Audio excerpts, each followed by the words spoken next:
Hey guys, welcome to my channel. Guys, आज की class में हम ऑफलाइन क्वेश्चन पेपर को डिस्कस करेंगे जिसमें ईवीएस के सेक्शन को कवर करेंगे। तो पहला क्वेश्चन देखते हैं। पहले क्वेश्चन में कह रहा है कि जो ईवीएस में मैपिंग स्किल होती है वो किसको डेवलप करने में हेल्प करती है। ऑप्शन आपके सामने और आपको बताना है कि इसका राइट ऑप्शन क्या होगा। तो इसका जो राइट ऑप्शन हो जाएगा वो होगा ऑप्शन नंबर 2, स्थानों की सापेक्ष स्थिति को समझ को विकसित करने में। यहाँ सेकंड ऑप्शन आपका करेक्ट है। इस क्वेश्चन देखते हैं। इस क्वेश्चन में कह रहा है कि समयन एक कक्षा 5 का स्टूडेंट है जो कि अपना दिया हुआ कक्षा का कार्य नहीं करता है। मुद्दे को हल करने का सबसे अच्छा उपाय क्या हो सकता है? अगर कोई भी प्रॉब्लम अराइज हो रही है, तो उस प्रॉब्लम को सॉल्व करने का सबसे अच्छा तरीका यही है कि आप उस प्रॉब्लम के रीज़न को जानने की कोशिश करें कि किस रीज़न की वजह से ये प्रॉब्लम अराइज हो रही है। तो यहाँ जो राइट ऑप्शन हो जाएगा, वो हो जाएगा ऑप्शन नंबर 3, उसकी कठिनाई का पता लगाने और उसके अनुसार कक्षा कार्य को समायोजित करने के लिए उससे बात करें। यानी सेकंड थर्ड ऑप्शन आपका करेक्ट है। नेक्स्ट क्वेश्चन देखते हैं। इस क्वेश्चन में कह रहे हैं कि मुस्कान एक टीचर है जिन्होंने एक डिबेट ऑर्गेनाइज किया है जिसका जो टॉपिक है वो है परिवहन में डीजल वाहनों का उपयोग निषिद्ध होना चाहिए। इस डिबेट को ऑर्गेनाइज करने का ऑब्जेक्टिव क्या है, ये आपसे पूछ रहा है। पहला कह रहा है वो आधुनिक वाहनों के उपयोग के लाभों पर छात्रों को संवेदनशील बनाना चाहती हैं, जबकि जो टॉपिक है वो निगेटिव है, तो हमारा ऑब्जेक्टिव भी पॉजिटिव नहीं होगा, यानी फर्स्ट आपका गलत हो जाएगा। सेकंड कह रहा है यह इस मुद्दे पर छात्रों को कई दृष्टिकोणों की सराहना करने में मदद करता है। सही है, बट इतना ज्यादा ऑथेंटिक नहीं है। थर्ड कह रहा है वो पूरी तरह से डीजल परिवहन में डीजल वाहनों पर प्रतिबंध लगाने की आवश्यकता पर छात्रों को संवेदनशील बनाना चाहती है। ये भी सही नहीं है। यह छात्रों के विचारों को जानने और उन्हें सही करने में मदद करेगा। फोर्थ ऑप्शन आपका करेक्ट हो जाएगा। यानी बच्चे जो हैं, स्टूडेंट्स जो हैं, वो इस टॉपिक के बारे में क्या सोचते हैं, उनकी क्या थिंकिंग प्रोसेस है और कितना उनकी थिंकिंग सही है, कितना गलत है, कितने थॉट्स उनके सही हैं, इस बात को जानने में और उन्हें सही करने में मदद करेगा। यहाँ फोर्थ ऑप्शन आपका करेक्ट हो जाएगा। नेक्स्ट क्वेश्चन देखते हैं। नेक्स्ट क्वेश्चन में कह रहा है कि कुछ हजार साल पहले भारत में तालाबों के निर्माण के लिए अलबरूनी ने ऑब्जर्वेशन किया था और इस ऑब्जर्वेशन को यानी अलबरूनी के किए गए इस ऑब्जर्वेशन को कक्षा 5 के ईवीएस के बुक में इन्वॉल्व किया गया। तो इस ये जो लेसन, ये जो पार्ट इन्वॉल्व किया गया है, इसको इन्वॉल्व करने का ऑब्जेक्टिव क्या है, ये आपसे पूछ रहा है। पहला कह रहा है ये इतिहास के स्रोतों की पहचान करने में शिक्षार्थियों की मदद करता है। ये ऑप्शन तो करेक्ट हो जाएगा। ये शिक्षार्थियों को उनके अवलोकनों की रिकॉर्डिंग में सुधार करने में मदद करेगा। अलबरूनी आए थे 1000 साल पहले, उन्हें जो ऑब्जर्वेशन करना था उन्होंने कर लिया और अपनी बुक में लिख दिया। उसके बाद वो चले गए भगवान जी के पास। अब बच्चे उनके ऑब्जर्वेशन को सही तो नहीं कर सकते। जो भी उन्होंने लिखा, जो भी उन्होंने समझा, जो भी उन्होंने देखा, जो भी उनका ऑब्जर्वेशन था उसी को मानना पड़ेगा। उसी के अकॉर्डिंग आप अपने नॉलेज को इंक्रीज कर सकते हैं, उसमें आप सुधार नहीं कर सकते। यहाँ बी ऑप्शन क्या हो जाएगा, गलत हो जाएगा। थर्ड कह रहा है ये शिक्षार्थियों को कुछ हजार साल पहले भारत में मौजूद तकनीकी की सराहना करने में मदद करेगा। थर्ड भी सही हो जाएगा। फोर्थ कह रहा है ये शिक्षार्थियों को इतिहास में साक्ष्य की भूमिका की सराहना करने में मदद करेगा। ये भी सही हो जाएगा। यानी ए सी डी ऑप्शन करेक्ट है। ए सी डी दिया गया है आपके फोर्थ में, यानी फोर्थ ऑप्शन आपका करेक्ट हो जाएगा। नेक्स्ट क्वेश्चन देखते हैं। नेक्स्ट क्वेश्चन में कह रहा है कि जो ईवीएस का नेचर है वो इंटीग्रेटेड है, यानी कई सारे सब्जेक्ट को एक साथ रख दिया गया है, इंटीग्रेट कर दिया गया है ताकि बच्चे उन्हें रिलेट करके पढ़ पाए। इसका एक ही ऑब्जेक्टिव है कि जो करिकुलम है उसके लोड को कम किया जा सके और बच्चों को मीनिंगफुली लर्न कराया जा सके। यानी अगर सब्जेक्ट को इंटीग्रेट कर दिया जाए तो वो उसको एक दूसरे से रिलेट करके पढ़ पाएंगे, और अगर सब्जेक्ट को इंटीग्रेट कर दिया गया है तो उसका करिकुलम भी कम हो जाएगा और बच्चे मीनिंगफुली लर्न कर पाएंगे। यानी यहाँ फोर्थ ऑप्शन आपका करेक्ट हो जाएगा। नेक्स्ट क्वेश्चन देखते हैं। नेक्स्ट क्वेश्चन में कह रहा है कि जो ईवीएस का असेसमेंट होता है उसमें कौन सा ब्रॉड इंडिकेटर नहीं है दिए गए ऑप्शन में से। असेसमेंट मतलब होता है बच्चों के बारे में जानकारी को कलेक्ट करना, और जब भी टीचर असेसमेंट करता है उसे इस बात का ध्यान रखना चाहिए कि इक्वालिटी यानी किसी के प्रति पार्शियलिटी ना हो, इक्वालिटी हो। यानी फर्स्ट तो सही होगा। कॉन्सेप्ट मैपिंग मतलब होता है किसी टॉपिक को आप पढ़ा रहे हो, कोई स्किल को आप डेवलप कर रहे हो, लेकिन यहाँ कोई स्किल डेवलप नहीं की जा रही है, सिर्फ और सिर्फ बच्चों के बारे में इंफॉर्मेशन को रिकॉर्ड किया जा रहा है, कलेक्ट किया जा रहा है। यानी सेकंड निगेटिव हो जाएगा, गलत है, और यहाँ पूछा क्या गया है निगेटिव, तो सेकंड ऑप्शन इस क्वेश्चन के बिहाफ पे आपका सही हो जाएगा। नेक्स्ट क्वेश्चन देखते हैं। इस क्वेश्चन कह रहा है कि पर्यावरण अध्ययन में प्रश्न पूछने की एक युक्ति के रूप में उपयोग किया जाता है। यानी अगर आप एक टीचर हैं, ईवीएस पढ़ा रहे हैं, तो आप अपनी क्लास में बच्चों से क्वेश्चन पूछ रहे हैं बीच-बीच में। तो उस क्वेश्चन पूछने की जो प्रक्रिया है उसका ऑब्जेक्टिव क्या है ये आपसे पूछा गया है। तो हम क्वेश्चन क्लास में तभी पूछते हैं जब हमें बच्चे की क्यूरियोसिटी को जनरेट करना होता है या इंक्रीज करना होता है। यानी अगर आप क्लास में एनिमल्स के बारे में पढ़ा रहे हैं, तो अगर आप बच्चों से क्वेश्चन पूछते हैं कि बच्चों आप अपने आसपास कौन-कौन से एनिमल्स देखते हैं, तो ये क्या करेगा? ये बच्चे की क्यूरियोसिटी को इंक्रीज कर देगा, यानी जागरूकता को बढ़ा देगा। तो यहाँ जो राइट ऑप्शन हो जाएगा वो हो जाएगा ऑप्शन नंबर 2। नेक्स्ट क्वेश्चन देखते हैं। नेक्स्ट क्वेश्चन में कह रहा है कि अपनी कक्षा में 50 से अधिक छात्रों के साथ वाणी उन्हें एक ऐसी गतिविधि से जोड़ना चाहती है जिसमें सीखने को बढ़ावा देने के लिए अधिकतम संख्या में इंद्रियां शामिल हो। यानी एक टीचर है जिनका नाम है वार्डी, उनके क्लास में 50 से अधिक बच्चे हैं। वो एक ऐसी एक्टिविटी कराना चाहती हैं जिनमें बच्चे के अधिक से अधिक सेंसेस इन्वॉल्व हों। तो उन्हें कौन सी एक्टिविटी करानी चाहिए? ऑप्शन दिए गए हैं। तो इनमें से सबसे ज्यादा ऑथेंटिक हो जाएगा फील्ड ट्रिप, यानी नजदीक के स्थान के लिए फील्ड ट्रिप का आयोजन करना। इससे क्या होगा? बच्चे चीजों को ऑब्जर्व करेंगे, जिससे उन्हें ऑब्जर्वेशन स्किल डेवलप होगी, रिकॉर्ड करेंगे और उसके बाद डाइवर्जेंट थिंकिंग भी लगाएंगे। यानी किसी चीज के बारे में अगर देखेंगे तो उनके बारे में उनके माइंड में थिंकिंग भी इन्वॉल्व होगी, कुछ नया सोच पाएंगे, क्वेश्चन अराइज होगी, क्यूरियोसिटी इंक्रीज होगी। तो इस हिसाब से उनके कई सारे सेंसेस इन्वॉल्व हो जाएंगे। तो इस क्वेश्चन के बिहाफ पे आपका सेकंड आंसर सही हो जाएगा। नेक्स्ट क्वेश्चन देखते हैं। नेक्स्ट क्वेश्चन कह रहा है कि इकरा अपने शिक्षार्थियों को ईवीएस में समाचार पत्रों और पत्रिकाओं को पढ़ने के लिए क्यों इनकरेज करती है?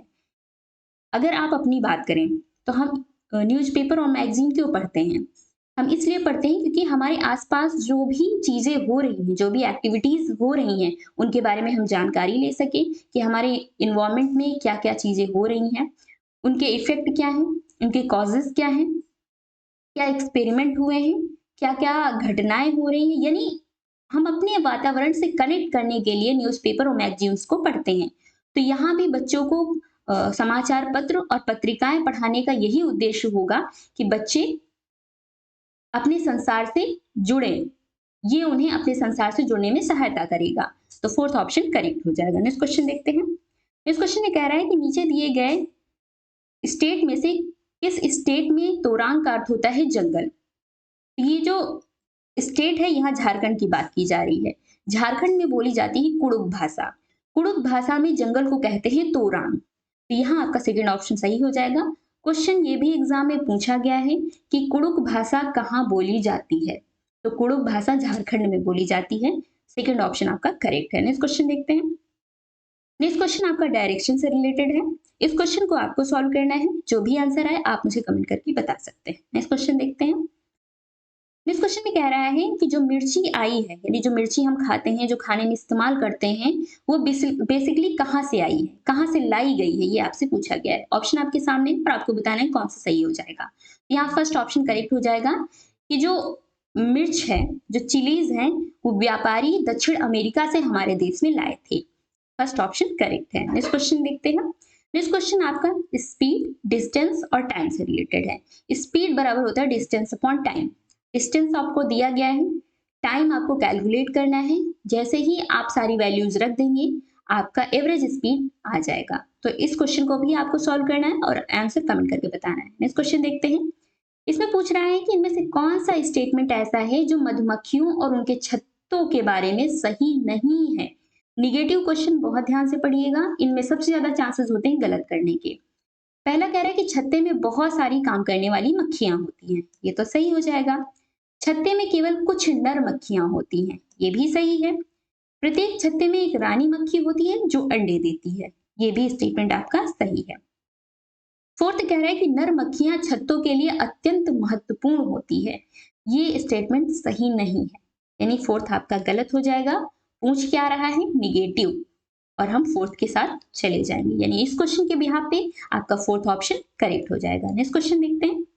इस क्वेश्चन में कह रहा है कि हमारे देश का संविधान किसके नेतृत्व में बनाया गया था? तो इसका सिंपल सा आंसर है डॉक्टर भीमराव अंबेडकर, यानी पहला ही ऑप्शन आपका करेक्ट हो जाएगा। फिर कह रहा है कि इनमें जो काम दिए गए हैं, इनमें से जड़ों के क्या काम है? यानी जो पेड़ों की जड़ें होती हैं उनका क्या काम होता है? पौधों को सहारा देना, पहला तो सही हो जाएगा। ह्यूमस प्रदान करना, ये नहीं है, यानी कि ये गलत हो जाएगा। भोजन को स्टोर करना, ये भी सही है। पानी और खनिजों को अवशोषित करना, ये भी सही हो जाएगा, यानी ए सी डी ऑप्शन आपका करेक्ट है, सेकंड सही हो जाएगा। नेक्स्ट क्वेश्चन देखते हैं। नेक्स्ट क्वेश्चन में कह रहा है कि निम्नलिखित में से कौन सा भारत का संघ शासित प्रदेश नहीं है, यानी कौन सा इसमें से यूटी नहीं है, यूनियन टेरिटरी नहीं है। तो यहाँ राइट ऑप्शन हो जाएगा मणिपुर। मणिपुर केंद्र शासित प्रदेश नहीं है। इसके अलावा चंडीगढ़, लद्दाख, जम्मू कश्मीर, दादर नगर हवेली, ये सभी क्या हैं? ये सभी आपके यूटी कहलाएंगे, यानी कि यूनियन टेरिटरी। नेक्स्ट क्वेश्चन देखते हैं। नेक्स्ट क्वेश्चन में कह रहा है कि निम्नलिखित में से कौन से कच्चे तेल का उत्पादक है, यानी क्रूड ऑयल का प्रोड्यूसर कौन सा है?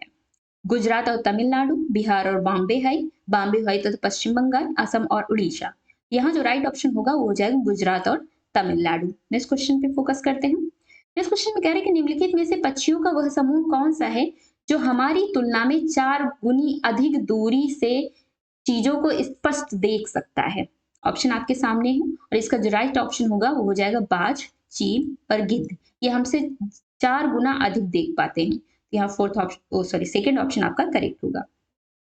नेक्स्ट क्वेश्चन में कह रहा है कि पोचमपल्ली भारत के दक्षिणी राज्य का एक कस्बा है जो सुंदरता से डिजाइन की गई चमकदार रंगों की पोचमपल्ली साड़ियां और विशेष प्रकार की बुनाई, जिसे हम पोचमपल्ली ही कहते हैं, के लिए प्रसिद्ध है। ये कस्बा अब किस राज्य का भाग्य है? यानी आपसे बेसिकली सिंपल सा क्वेश्चन ये पूछा गया है कि जो पोचमपल्ली साड़ियां प्रसिद्ध हैं वो किस स्टेट से रिलेटेड है? तो यहाँ जो राइट ऑप्शन हो जाएगा वो हो जाएगा तेलंगाना, यानी फर्स्ट ऑप्शन आपका करेक्ट है। पोचमपल्ली कस्बा आपको तेलंगाना में देखने को मिलेगा, जो पोचमपल्ली साड़ियों के लिए बहुत ज्यादा प्रसिद्ध है। नेक्स्ट क्वेश्चन देखते हैं। इसमें कह रहा है कि इनमें से कौन सा ऐसा समूह है जो सबसे ज्यादा लौह तत्व को दिखाता है, यानी जिसमें लौह तत्व प्रचुर मात्रा में पाया जाता है। तो यहाँ आपका फोर्थ ऑप्शन करेक्ट हो जाएगा। आंवला में भी आयरन बहुत अधिक मात्रा में पाया जाता है, पालक में भी, गुड़ में भी, और आयरन की कमी से इनीमिया रोग हो जाता है। ये क्वेश्चन भी एग्जाम में पूछा गया है। नेक्स्ट क्वेश्चन देखते हैं। इस क्वेश्चन में कह रहा है कि इनमें से कौन से वैज्ञानिक ऐसे हैं जिन्होंने मटर के पौधे पर एक्सपेरिमेंट किया? सिंपल सा क्वेश्चन है और इसका जो राइट ऑप्शन हो जाएगा वो जाएगा ग्रेगोर जॉन मेंडल। इन्हें आनुवांशिकता का जनक भी कहा जाता है, यानी फादर ऑफ जेनेटिक्स। यहाँ फोर्थ ऑप्शन आपका करेक्ट है। यहाँ बात की जा रही है घर के बारे में, यानी ऐसा कौन सा स्टेट है जहां के लोग 3 से 3.5 मीटर ऊंचाई पर अपना घर बनाते हैं, यानी पृथ्वी से 3 से 3.5 मीटर ऊंचाई पर बांस के खंभों पर अपना घर बनाते हैं। तो इसका राइट ऑप्शन क्या हो जाएगा? असम। ऐसा क्यों करते हैं? क्योंकि असम में बहुत ज्यादा बारिश होती है, बहुत ज्यादा बाढ़ आती है, इसीलिए ये जमीन से, अगर फुट की बात करें तो 10 से 12 फुट, अगर मीटर की बात करें तो 3 से 3.5 मीटर ऊंचाई पर ये अपना घर बनाते हैं बांस के खंभों पर। और ढालूदार छतें होती है क्योंकि बारिश होती है तो पानी आराम से ढालूदार छतों में बह जाता है। यहाँ फर्स्ट ऑप्शन आपका करेक्ट हो जाएगा। फिर कह रहा है कि भारत के मानचित्र में दिल्ली की स्थिति के सापेक्ष गांधीनगर और पटना की दिशाएं क्या हैं? अगर आप बात करें तो दिल्ली आपको यहाँ देखने को मिलेगी, गांधीनगर इधर देखने को मिलेगा और बिहार आपका इधर देखने को मिलेगा। यानी इसके सापेक्ष अगर स्थिति की बात करें तो ये आ जाएगा आपका, यह है नॉर्थ, ये है वेस्ट, सॉरी नॉर्थ साउथ हो जाएगा ये हो जाएगा ईस्ट और ये हो जाएगा वेस्ट। यानी गांधीनगर की जो डायरेक्शन होगी वो होगी आपकी साउथ वेस्ट। साउथ वेस्ट किसमें दिया गया है? इसमें।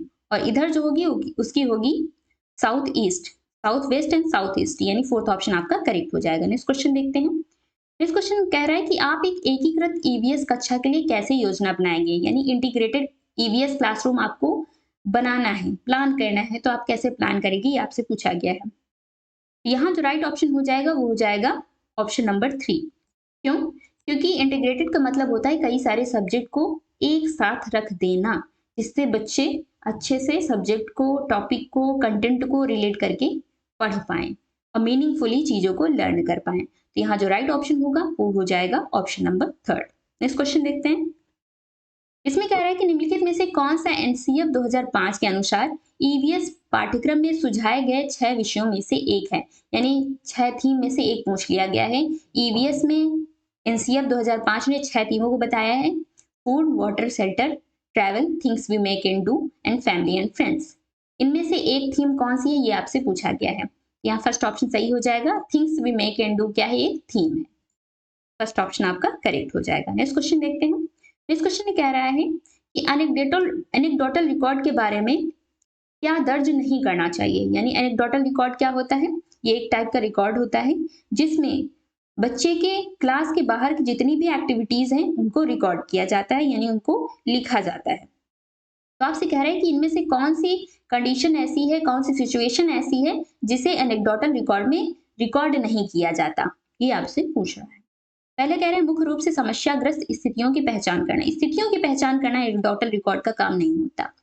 निर्णय वाले कथनों को लिखना, जजमेंट देना भी एनेक्डोटल का काम नहीं होता। एनेक्डोटल रिकॉर्ड क्या है, असेसमेंट टूल है। आप बच्चे के बारे में इंफॉर्मेशन को रिकॉर्ड कर रहे हैं, कलेक्ट कर रहे हैं, ना कि डिसीजन ले रहे हैं। तो सेकंड भी आपका गलत हो जाएगा। थर्ड कह रहा है मजबूतियों और कमजोरियों की पहचान करना। जब बच्चे के बारे में इंफॉर्मेशन आप कलेक्ट करेंगे तो आपको ये इतना तो आइडिया हो जाएगा कि इसकी स्ट्रेंथ एरियाज कौन कौन से हैं, वीकनेस एरियाज कौन कौन से हैं। तो थर्ड तो आपका करेक्ट हो जाएगा। बच्चे के इंटरेस्ट और यानी बच्चे की जो एटीट्यूड है, बच्चे का जो इंटरेस्ट है, उसको जानना, पहचान करना, ये भी सही हो जाएगा। क्योंकि जब आप इंफॉर्मेशन रिकॉर्ड कर रहे हैं तब आपको इतना तो पता चल जाएगा कि इस फील्ड में अगर बच्चे ने ज्यादा मार्क्स गेन किए हैं, यानी कि ज्यादा, अगर मार्क्स की तो बात नहीं करते हम, यानी अगर किसी फील्ड में बच्चे ने बहुत अच्छे से परफॉर्म किया है, इसका मतलब है कि इस फील्ड में इसका, यानी इस बच्चे का इंटरेस्ट है। यानी यहाँ थर्ड ऑप्शन, फोर्थ ऑप्शन दोनों करेक्ट है। सी डी किस में दिए गए हैं, फोर्थ में। फोर्थ ऑप्शन आपका करेक्ट हो जाएगा। नेक्स्ट क्वेश्चन फोकस करते हैं। नेक्स्ट क्वेश्चन कह रहा है कि स्मिता अपने शिक्षार्थियों को कार्य से संबंधित लैंगिक विषमता और रूढ़िवादी छवियों के प्रति संवेदनशील बनाना चाहती है। यानी जेंडर स्टीरियोटाइप के बारे में, जेंडर डिस्पैरिटी के बारे में बच्चे को सेंसिटिव बनाना चाहती है। तो उन्हें कौन सा काम करना चाहिए, ये कह रहा है सिंपली। पहला कह रहा है केवल लड़कों से प्रतिदिन कक्षा को साफ करने को कहें। तो ये तो क्या कहला, ये तो जेंडर स्टीरियोटाइप को दर्शा रहा है, तो पहला तो गलत हो जाएगा। सेकंड कह रहा है कि एक छात्र की माँ को कक्षा में आमंत्रित करें जो ऑटो चालक है। ये जेंडर स्टीरियोटाइप को कम कर रहा है। बच्चे को सेंसिटिव बनाने के लिए सबसे ज्यादा जो ऑथेंटिक है वो हो जाएगा ऑप्शन नंबर 2, यानी सेकंड ऑप्शन आपका करेक्ट हो जाएगा। नेक्स्ट क्वेश्चन देखते हैं। इस क्वेश्चन में कह रहा है कि पुनीत ने अपनी कक्षा 5 के शिक्षार्थियों को मानव शरीर की एक रूपरेखा दी है और उन्हें भोजन विषय पढ़ाने से पहले पाचन तंत्र को बनाने को कहा। यानी एक टीचर है जिनका नाम है पुनीत, उन्होंने अपने कक्षा 5 के स्टूडेंट्स से कहा कि आप एक डाइजेस्टिव सिस्टम को ड्रॉ कीजिए, यानी एक फिगर बनाइए। तो ये जो काम बच्चों से टीचर करवा रहा है उसका ऑब्जेक्टिव क्या है, ये आपसे पूछा गया है। पहला कह रहा है अच्छे ड्राइंग कौशलों वाले शिक्षार्थियों की पहचान करना, जी नहीं।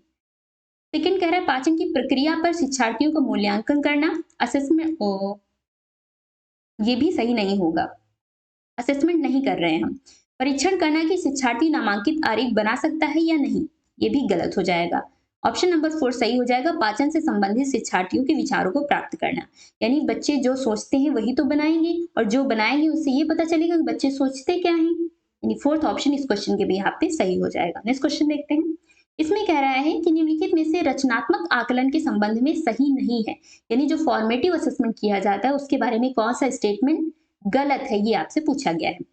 फॉर्मेटिव असेसमेंट क्या होता है, जब टीचिंग लर्निंग प्रोसेस के दौरान असेसमेंट किया जाता है तो उसे कहते हैं फॉर्मेटिव असेसमेंट। यानी कि अगर आप क्लासरूम में हैं, बच्चे को पढ़ा रहे हैं, क्लास के टाइम पे अगर आपने क्वेश्चन पूछा बच्चे से तो ये क्या कहलाएगा, ये फॉर्मेटिव असेसमेंट कहलाएगा। स्टेटमेंट पढ़ लेते हैं कि क्या सही नहीं है। इसको छात्रों की प्रगति की निगरानी करनी है, बिल्कुल सही है। टीचर क्या कर रहे हैं, बच्चों की प्रोग्रेस को ऑब्जर्व कर रहे हैं कि बच्चा कितना सीख पा रहे हैं, फर्स्ट तो सही हो जाएगा।